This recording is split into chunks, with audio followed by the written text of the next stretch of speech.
민수기 33장. 모세와 아론의 인도로 이집트에서 나온 이스라엘 백성이 부대별로 이동하면서 진을 쳤던 곳들은 다음과 같다. 모세는 주의 명령에 따라 여행 경로를 일일이 기록해 두었다. 다음은 이스라엘 백성이 머물다 떠난 것을 기록한 여행 경로이다. 이스라엘 백성이 이집트의 라암셋을 떠난 것은 6월절 다음 날인 정월 15일이었다. 이스라엘 백성은 이집트 사람들이 보는 앞에서 당당하게 길을 떠났다. 그때 이집트 사람들은 주께서 죽게 하신 자신들의 맏아들을 장사 지내고 있었다. 주께서는 그렇게 이집트 사람들이 믿는 신들을 벌하신 것이다. 이스라엘 백성은 라암셋을 출발하여 숫곳에 진을 쳤다. 숫곳을 떠난 다음에는 광야가 시작되는 에담에 진을 쳤다. 에담을 떠난 다음에는 바알스본의 동쪽을 바라보고 있는 비하히롯까지 되돌아가서 믹돌 근처에 진을 쳤다. 비하히롯을 떠난 다음에는 바다 한가운데를 지나 에담 광야까지 갔다. 에담 광야에서 다시 사흘길쯤 가로질러 가서 마라에 이르자 그곳에 진을 쳤다. 마라를 떠난 다음에는 엘림에 이르렀다. 엘림에는 12개의 샘물과 종려나무 70그루가 있었다. 그들은 그곳에 진을 쳤다. 엘림을 떠난 다음에는 홍해 바닷가에 진을 쳤다. 홍해 바닷가를 떠난 다음에는 신광야에 진을 쳤다. 신광야를 떠난 다음에는 돕가에 진을 쳤다. 돕가를 떠난 다음에는 알루스에 진을 쳤다. 알루스를 떠난 다음에는 르비딤에 진을 쳤다. 그러나 그곳에는 이스라엘 사람들이 마실 물이 없었다. 르비딤을 떠난 다음에는 시내 광야에 진을 쳤다. 시내 광야를 떠난 다음에는 기브롯 핫다아와에 진을 쳤다. 기브롯 핫다아와를 떠난 다음에는 하세롯에 진을 쳤다. 하세롯을 떠난 다음에는 림마에 진을 쳤다.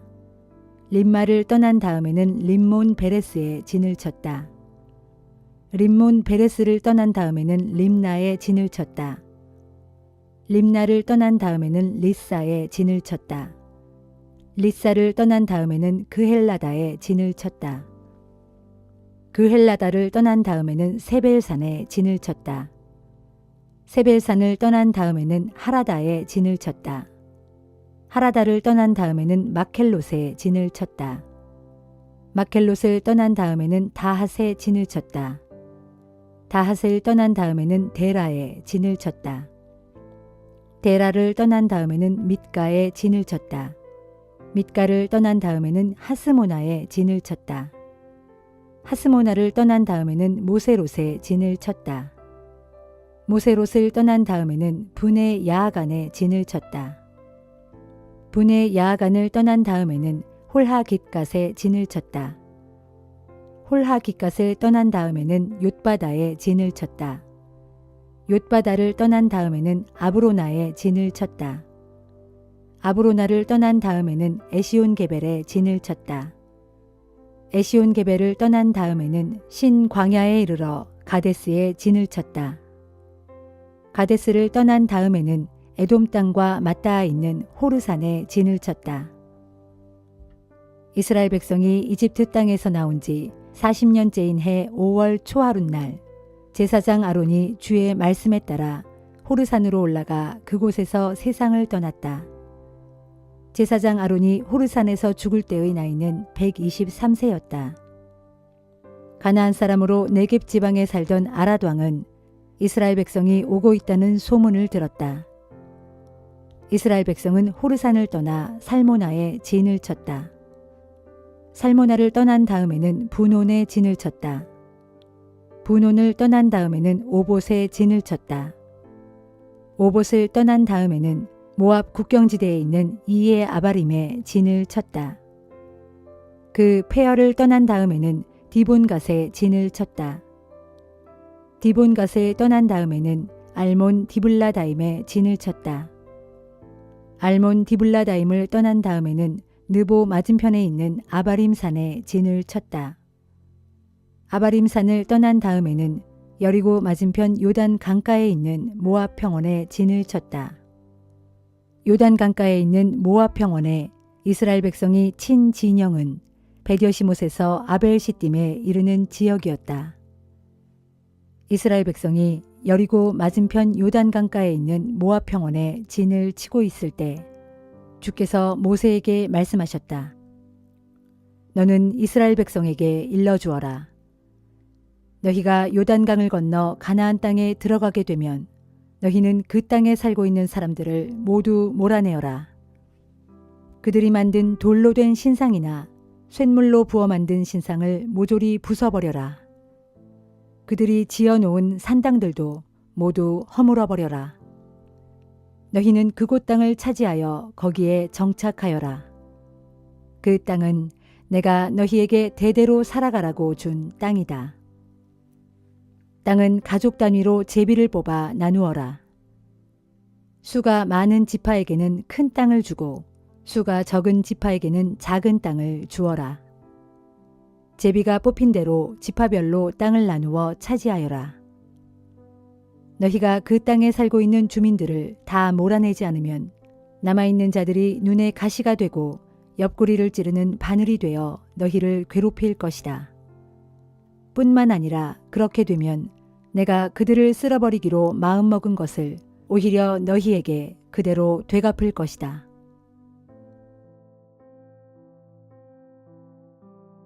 시편 78편. 내 백성들아, 나의 가르침에 귀를 기울여라. 내가 하는 말을 잘 들어라. 내가 입을 열어 비유로 말하겠고 옛적부터 전해져 내려오는 비밀스러운 일들을 밝히 말해주겠다. 사실 그것은 우리가 이미 들어서 잘 알고 있는 일들이고 우리 조상들이 우리에게 낱낱이 이야기해 준 것들이다. 우리는 그 일들을 우리의 자녀들에게 조금도 숨기지 않고 다 말해줄 것이다. 곧 주님의 크신 권능을, 그분의 위대하신 행위를, 그분께서 베푸신 놀라운 일들을 하나도 빠짐없이 다음 세대에게 다 이야기해 줄 것이다. 주께서는 야곱에게 계명을 정해주셨고 이스라엘에게 율법을 내려주셨다. 그리고는 우리 조상들에게 지시하시기를 너희는 이것들을 너희 자녀들에게 가르치라 하셨다. 그래서 장차 태어날 세대에게 그 법도를 전해주도록 하셨고 또 그 세대는 다음 세대의 자손들에게 그대로 전하게 하셨다. 그렇게 하면 그 자손들이 하나님을 믿고 의지하면서 하나님께서 행하셨던 선하신 일들을 잊어버리지 않은 채 언제나 하나님의 말씀에 순종하게 될 것이고 옛적 주님께 등을 돌린 채 고집을 피우며 매사에 거역했던 그들의 조상들과는 달리 그들은 하나님께 순종하는 세대가 될 것이기 때문이다. 정녕 그들의 조상들은 그 마음이 하나님께 올바르지 못했고 그 영도 하나님께 신실하지 못했다. 보라, 에브라임의 자손들은 화살과 활로 무장하고 있었지만 정작 전쟁의 날에는 대적들 앞에서 도망치기에 바빴다. 그들이 하나님과 맺은 언약을 지키지 않았고 그분의 율법에 따라 살지 않았기 때문이다. 그렇다. 그들은 하나님께서 행하신 일들을 다 잊어버렸고 그분께서 보여주신 놀라운 기적들도 까맣게 잊고 말았다. 돌이켜보면 옛적 주께서는 우리 조상들이 지켜보는 가운데 이집트 땅 소안 들녘에서 기적을 베푸셨다. 또 주께서는 바다를 좌우로 가르신 후 바닷물을 벽처럼 서 있게 하셔서 우리 조상들을 그 가운데로 마른 땅을 밟고 지나가게 하셨다. 그런 후 낮에는 구름 기둥으로 밤에는 불빛 환하게 비치는 불기둥으로 조상들을 인도하셨다. 광야에서는 바위를 쪼개시어 깊은 샘에서 물이 콸콸 솟아나는 것 같이 맑은 물을 모두가 흡족하게 마시게 하셨다. 쪼개진 바위 틈으로 시내가 흘러나오게 하시어 강물처럼 흐르게 하셨다. 그런데도 우리 조상들은 거듭거듭 하나님께 죄를 지었고 광야에서 지극히 높으신 분께 반기를 들어 그분을 진노케 하셨다. 그들은 일부러 하나님을 시험하려고 욕심껏 음식을 달라고 주께 졸라댔다.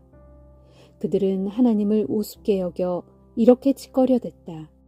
하나님인들 이 광야에서 어찌 우리의 밥상을 차려낼 수 있을까? 바위를 내리쳐서 물이 솟아나게 하시고 거기서 시냇물이 흐르게 하신 것은 사실이지만 과연 우리들에게 빵까지 마련해 주실 수야 있겠는가? 더욱이 고기까지 장만해 주실 수야 있겠는가? 이 말을 들으신 주께서는 크게 진노하셨다. 불같이 뜨겁게 야곱의 후손들에게 진노하셨고 이스라엘을 향해 진노의 불길이 활활 타올랐다. 그들이 전능하신 하나님을 믿지 않았고 그분의 구원을 조금도 신뢰하지 않았기 때문이었다. 보라, 그런데도 주께서는 하늘문을 활짝 여시고 모든 백성들이 먹을 수 있도록 만나를 비처럼 내려주셨다. 하늘 양식을 그 백성들에게 보내주셨다. 그리하여 백성들은 천사의 음식을 먹을 수 있었다. 주께서는 그 음식을 풍족하게 보내주셨기 때문에 백성들은 하나같이 배부르게 먹었다. 또 주께서는 동풍을 강하게 일으키시고 주님의 권능으로 남풍도 세차게 불게 하시어 땅에 티끌처럼 셀 수조차 없을 만큼 많은 고기를, 즉 바닷가의 모래알처럼 많은 새들을 그 백성들 위에 쏟아주셨다.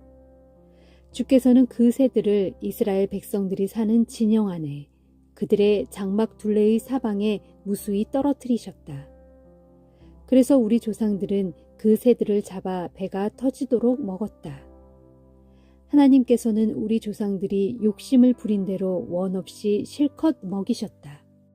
그런데도 그들의 탐욕이 조금도 잦아들지 않으므로 고기가 아직 그들의 입속에 있을 때 하나님께서 그들에게 진노를 퍼부으시어 이스라엘의 가장 건장한 자들을 쓰러뜨리시고 이스라엘의 젊은이들을 거꾸로 트리셨다. 그럼에도 불구하고 우리 조상들은 거듭거듭 죄만 지었다. 주께서 놀라운 기적들을 계속 베푸셨는데도 그들은 아랑곳하지 않았다. 두 눈으로 직접 보고도 주님을 믿지 않았다. 그리하여 마침내 하나님께서는 그들에게 헛된 나날들을 보내게 하셨으며 두려움과 고통 속에서 남은 생애를 끝내게 하셨다. 이처럼 하나님께서 그들을 쳐서 죽이시자 그때서야 그들은 다시 하나님을 부르기 시작했고 비로소 마음을 돌이켜 하나님을 열심히 찾았다. 그제야 우리 조상들은 하나님께서 자기들의 반석이셨음을, 지극히 높으신 하나님께서 자신들의 구원자이셨음을 기억했던 것이다.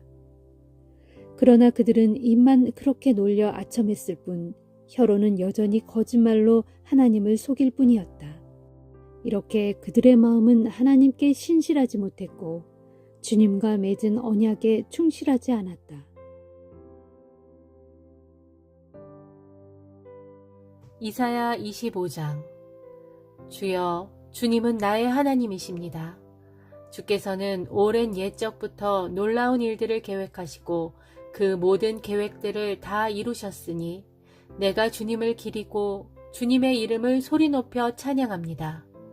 주께서는 크신 권능으로 뭇성읍들을 돌 무더기로 만드시고 견고한 요새들을 폐허로 만드셨습니다. 우리의 대적들이 지은 크고 견고한 성읍들을 성읍이라 부를 수 없을 정도로 아주 쓸모없게 만들어 버렸으니 누구도 그 성읍을 다시 세울 수가 없습니다. 그러므로 힘센 민족들이 주님께 영광을 돌릴 것이고 난폭한 족속들이 주님을 두려워하며 섬길 것입니다. 정녕 주께서는 힘없고 가난한 자들의 피난처시요 곤경에 빠진 자들의 요새시며 폭풍우를 피할 도피처시요 내리쬐는 떼약볕을 막아주는 그늘이십니다. 거만하고 포악한 자들의 기세는 성벽을 마구 쳐대는 폭풍우와 같고 메마른 광야에 지글거리는 폭염과 같습니다. 그러나 우리 주님께서는 포악한 이방 사람들의 소란과 아우성을 잠잠하게 하셨습니다.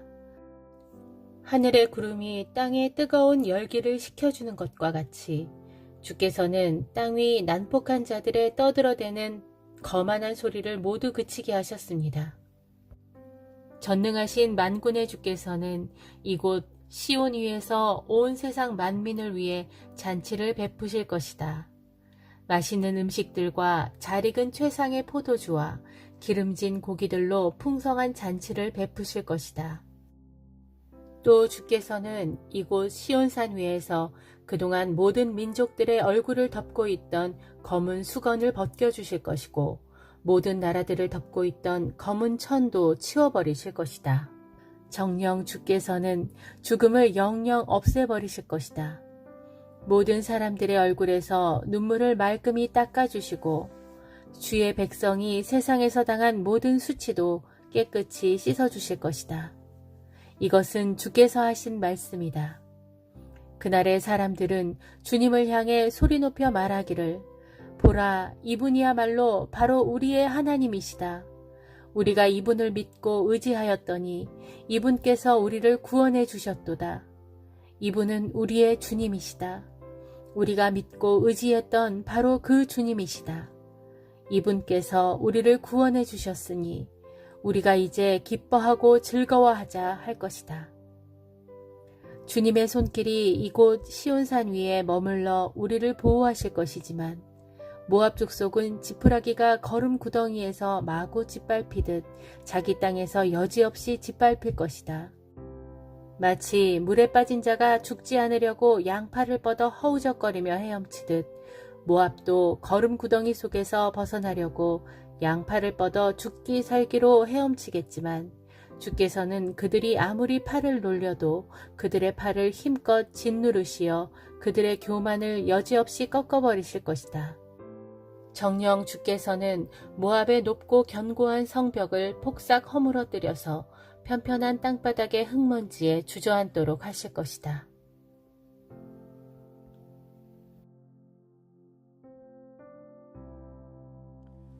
요한일서 3장. 보십시오. 하나님 아버지께서는 우리에게 얼마나 크신 사랑을 아낌없이 베풀어 주셨습니까?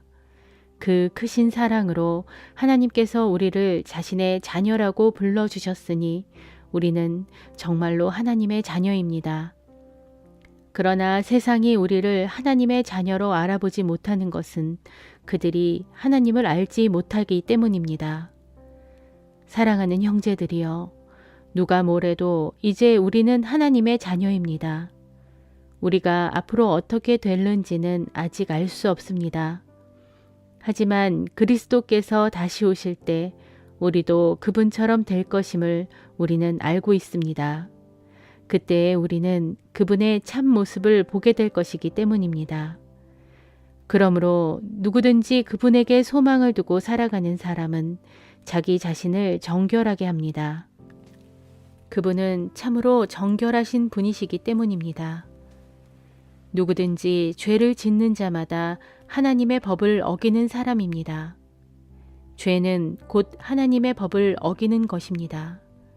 여러분도 알다시피 그리스도께서 이 땅에 오신 것은 우리의 죄를 없애시기 위해서였습니다. 참으로 그리스도는 죄 없으신 분이십니다. 그러므로 누구든지 그리스도 안에 거하는 사람은 죄를 짓지 않습니다. 그러나 죄를 짓는 사람은 누구든지 그분을 보지도 못하였고 알지도 못한 사람입니다. 사랑하는 자녀들이여, 여러분은 아무에게도 미혹을 당하지 마십시오.